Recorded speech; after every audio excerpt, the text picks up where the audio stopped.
Imagine, t'es seul dans une forêt, t'as juste une lampe torche sur toi et tu ressens que quelque chose te pourchasse. Et si je te disais que t'étais juste en train de jouer à un jeu? Si tu cherches 2 secondes sur internet ce qui rend les jeux spéciaux, à 90% t'as interactivité ou immersion. Et c'est ça qui doit faire en sorte que les jeux d'horreur deviennent pour toi une vraie expérience à part entière. Je suis absolument terrorisée. Il y a très peu de jeux qui te font ressentir des émotions aussi fortes qu'un jeu d'horreur. Et pour que ça, ou ça,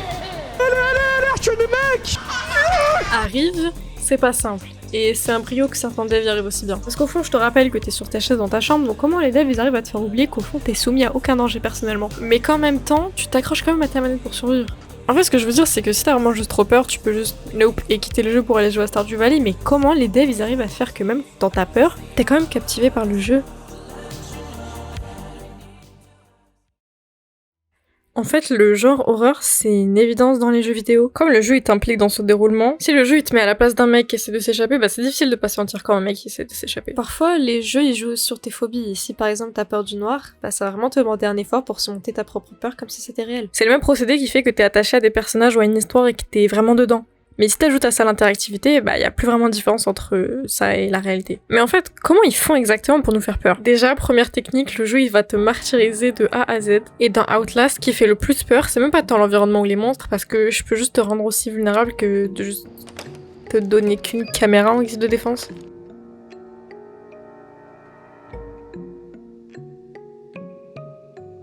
T'es hyper vulnérable. En fait, si tu vois un mec qui te court après, bah ta seule solution c'est de courir. T'es pas un soldat, un mercenaire ou juste un mec qui sait un peu se battre, t'es un journaliste un peu trop curieux pour son bien.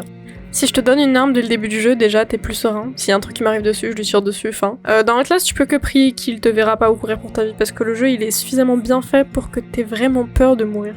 Moi, les scènes qui m'ont les plus marqué dans Outlast, c'est vraiment les scènes de poursuite parce que je trouve ça atroce. J'ai vraiment l'impression qu'il y a un bouc derrière moi qui est en train de vouloir ma peau en fait. Genre le moment où tu dois te cacher, personnellement, je me sens vraiment comme si j'étais sous ce lit ou dans ce casier. Le jeu, il te laisse absolument aucun répit. À part quelques cinématiques, il y a pratiquement toujours un truc qui en a après toi. Et ça joue vachement sur ton mental.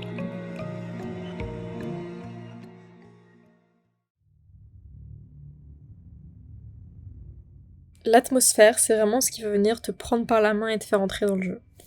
Si je prends Silent Hill, que j'augmente la luminosité, la saturation, j'enlève la musique, j'enlève le brouillard, a priori t'auras plus du tout peur.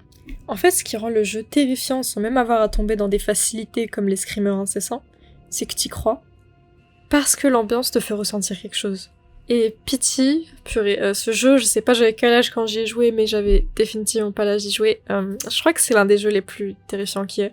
C'est vraiment un jeu où tu te sens à la place du perso, et c'est son atmosphère qui fait ça. À la base, c'était juste une démo pour le prochain Silent Hill, mais c'était tellement bien que les gens en parlaient, et c'est devenu son propre truc. Le jeu, il te met dans un couloir, et il te dit « débrouille-toi ». Y a pas d'HUD, rien pour te rappeler que t'es dans un jeu vidéo. Et l'ambiance, elle est incroyable, parce qu'il y a pas plus d'effet qu'une voix, un couloir étroit, et ta propre anticipation.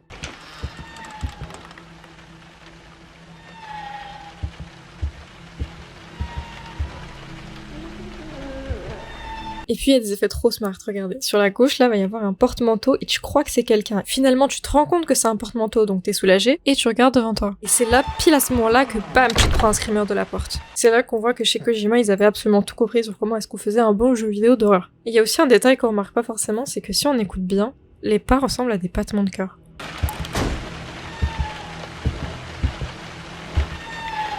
Ça c'est vraiment stylé, parce que en soi, de long en large, il se passe pas voilà les trucs, mais comme t'anticipes parce que tu sais pas ce qui va se passer, bah t'as peur. 90% de la peur créée par Pity, tu te la crées tout seul, parce que contrairement à un jeu comme FNAF où tu vois à peu près quand le screamer arrive, tu sais pas s'il y en a, quand est-ce qu'il y en a, tu sais pas ce qui se trouve au bout du couloir derrière toi, t'es dans l'inconnu de A à Z alors que tu traverses le même couloir en boucle. Ok, regardez, je vais vous montrer un extrait où il y a absolument aucun screamer, mais où l'horreur est quand même absolument efficace.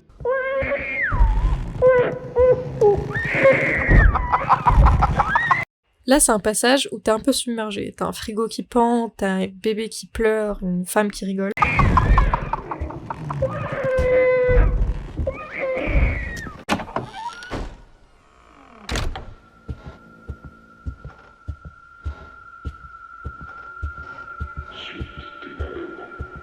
Là, hop, retour au calme. On a toujours la lumière rouge, on est beaucoup plus dans le noir. Et on se dit que si c'est devenu aussi calme, c'est parce qu'il va se passer quelque chose.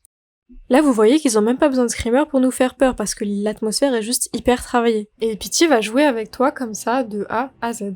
Et l'atmosphère du jeu contribue à ça, puisque le semblant de répétition qui te fait croire que tu sais à quoi t'attendre est contrarié par une atmosphère qui t'indique que tu dois t'attendre à quelque chose, qu'il y a quelque chose qui cloche dans cette maison. Tes pas sont lents, le calme est assourdissant, et le choix du placement de la lumière il est suffisant pour se guider dans la pièce, mais il est jamais assez pour en voir les détails. Et vous voulez voir mon moment préféré de Pity ? Ok. Once in the chest from point-blank range. The mother, who was shot in the stomach, was 204-863. Seen after neighbors called 911 found the father in his car listening to the radio. Several days before the murders, look behind you. I said, look behind you. Like he was chanting some strange spell. Ce passage il est tellement stressant, je sais pas comment la personne elle a trouvé la force pour se retourner, vraiment. Et puis un jour, tu t'informes sur le jeu et t'apprends qu'en fait la meuf elle est toujours derrière toi tout le long du jeu et que les créateurs du jeu sont des psychopathes. Y a même pas un reveal de oh là là, elle était derrière toi, hein, non, c'est vraiment juste le lore du truc.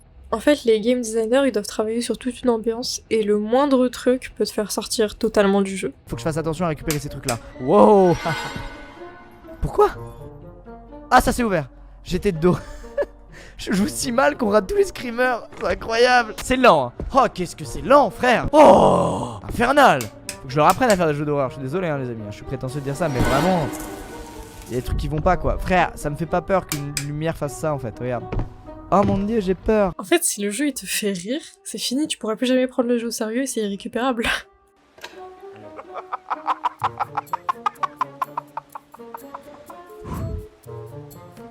C'est tout.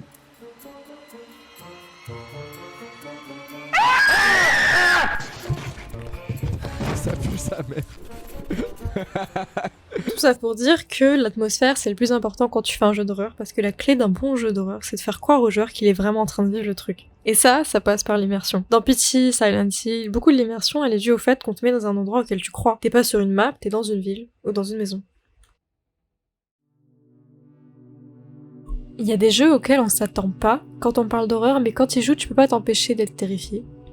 C'est pas qu'ils font pas exprès, les devs savent toujours très bien ce qu'ils font, mais c'est que le jeu est intrinsèquement terrifiant.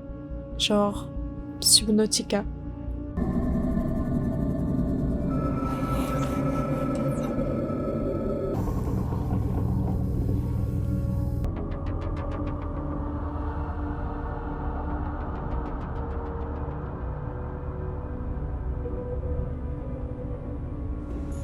Donc en soi, un jeu a même pas besoin de tant d'artifice pour nous faire peur parce qu'il peut juste jouer sur des peurs qu'on a déjà naturellement en tant qu'être humain.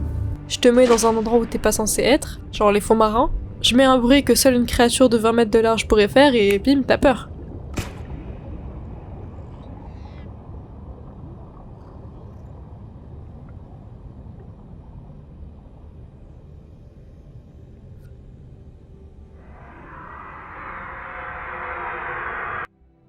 En fait, d'un côté, t'es pris au dépourvu parce qu'à la base, t'as pas lancé un jeu d'horreur. Si je voulais avoir peur, je lancerais Outlast et fin. Mais aussi, souvent, tu t'y attends pas parce que ça, c'est 1 milliard de fois plus efficace que n'importe quel build-up d'un autre jeu. Il y a aussi Outer Wilds. C'est un jeu mignon et émouvant, mais je trouve qu'on parle pas assez de comment c'est un jeu d'horreur dissimulé. Enfin, le concept, c'est quand même d'être seul dans l'espace, sans même parler des screamers qui se cachent dans le jeu en apparence tout mignon, juste le fait d'être là.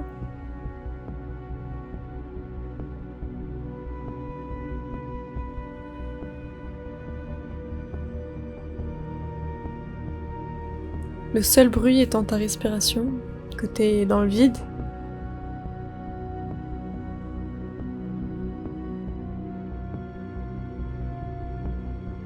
Et en plus au début du jeu, t'as un disclaimer en mode « Voulez-vous désactiver les frayeurs ?» Parce qu'ils savaient que vu l'apparence toute mips du jeu, les screamers de nulle part, ça allait en tuer plus un, donc fallait prévenir. Mais dans ce jeu, l'environnement est parfaitement hostile et t'es confronté à ton impuissance. T'es minuscule dans un univers infini. Tu comprends rien à ce qui se passe. Pour moi, ça, c'est de l'horreur subtilement cachée dans un jeu d'apparence innocente. Il y a des jeux qui font exprès de jouer sur nos peurs parce qu'ils sont tellement proches de la réalité. Enfin, dans leur concept, du moins. Il y a des jeux qui utilisent des ennemis réalistes pour te faire peur. Par exemple, dans Scrutinize, tu joues une enquêtrice qui essaye de vaincre le crime, et cette enquêtrice, elle travaille sur son ordi. Et là, quand tu comprends que de temps en temps, tu dois regarder derrière toi pour checker qu'il n'y a pas un mec qui est entré pour te tuer, t'as un effet mindfuck assez impressionnant. C'est beau, ouais, c'est reparti, c'est regarde les chambres et tout, regarde les chambres et tout.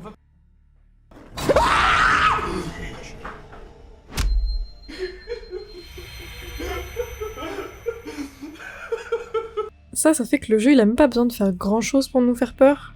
On a déjà peur de cette situation de base. Et du coup, si ça fonctionne, c'est parce que ces ennemis sont réalistes. Mais il y a d'autres moyens de rendre des ennemis terrifiants. Un des monstres qui m'a le plus marqué dans les jeux d'horreur, c'est l'alien dans Alien Isolation. C'est un jeu d'horreur qui te donne une arme, et pourtant il reste terrifiant à cause de la pure difficulté du design du monstre.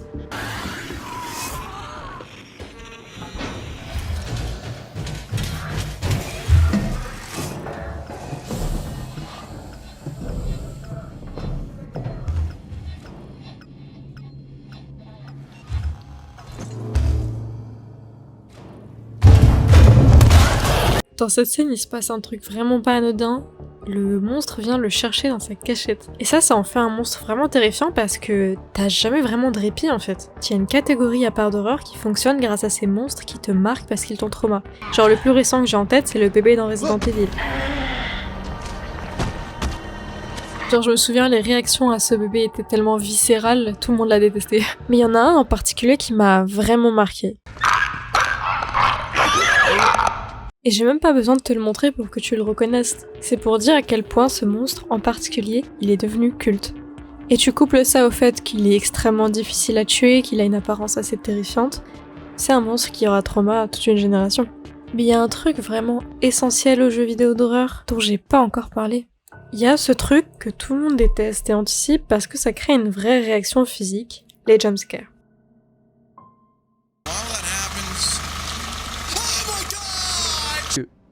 Dites pas que ça a activé les prochaines animations.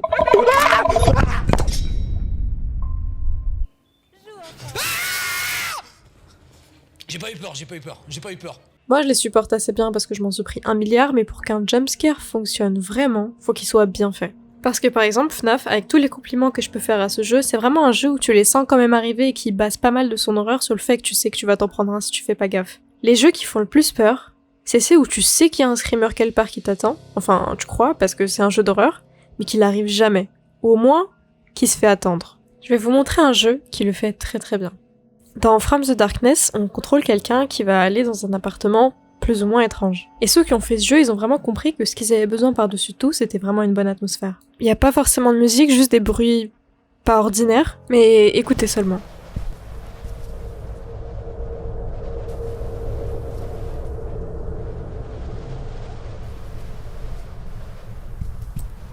Et puis on arrive en face de cette porte, qui va être très importante parce que c'est là où le monstre va se cacher, mais on ne peut pas y aller. En tout cas, pas pour l'instant.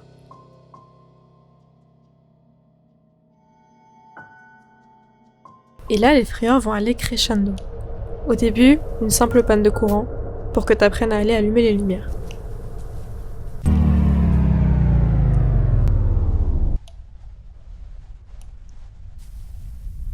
Tout le long, le jeu il va t'inciter à rallumer les lumières, à répétition.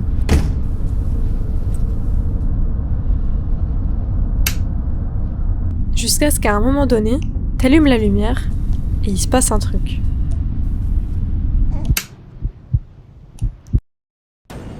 Avec ça, à chaque fois que tu vas devoir allumer la lumière, tu vas anticiper et te créer de la peur tout seul. À un moment donné, le jeu il va te montrer dans une télé qu'il y a un livre par terre. Donc toi, tu vas aller te diriger vers cet endroit que tu reconnais et aller chercher le livre. Les deux yeux que vous voyez là dans le fond, c'est un monstre. Ça rajoute vachement de la tension dans cette scène. Et là, à ce moment-là, le jeu vous donne un nouvel objectif de sortir, donc vous vous dirigez vers la sortie. Pile à ce moment-là, la porte se ferme et vous vous retrouvez dans le noir, donc réflexe, vous allumez la lumière. Sauf qu'à ce moment-là, vous vous rappelez qu'il se passe quelque chose quand vous allumez les lumières, donc par réflexe, vous allez vous retourner immédiatement. Ce qui fait que vous étiez pile dans la bonne position et le bon état d'esprit pour vous prendre un screamer. Et ça marche à tous les coups. Systématiquement, la personne, elle était dans la bonne position pour se prendre le screamer. Sale chien, va. ta mère.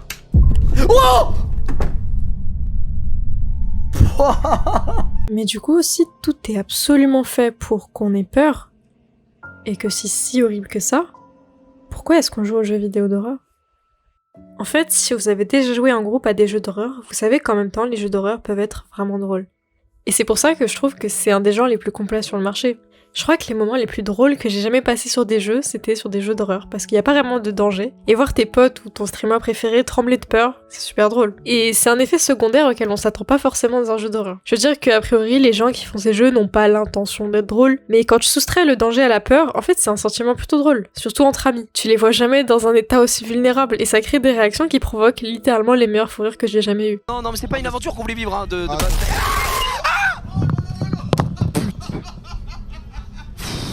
Et c'est pour ça que les jeux d'horreur ont un tel succès sur internet et que sur Twitch, les viewers en réclament à chaque fois. Et faut pas oublier aussi que l'horreur ça peut être esthétiquement plaisant, et l'occasion d'offrir des paysages ou des musiques étonnamment belles. Little Nightmares c'est vraiment un jeu qui est magnifique, de long en large. Il y a une DA bien particulière qui fait que tout le long du jeu j'oubliais presque que j'étais censée être horrifiée parce que c'était juste beau. Ce que j'essaie de dire c'est qu'il faut pas limiter les jeux d'horreur à un truc de niche que certains furieux jouent pour se faire du mal, mais aussi que c'est l'un des genres les plus drôles malgré lui. Un truc qu'on code pour te terroriser finit par être l'occasion de créer des moments drôles.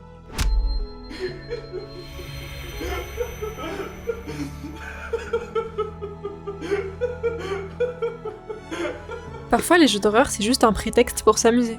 Si les spectateurs aiment autant voir leurs streamers ou youtubeurs jouer à des jeux d'horreur, c'est parce qu'il y a très peu d'autres gens qui créent de telles réactions et juste de tels souvenirs.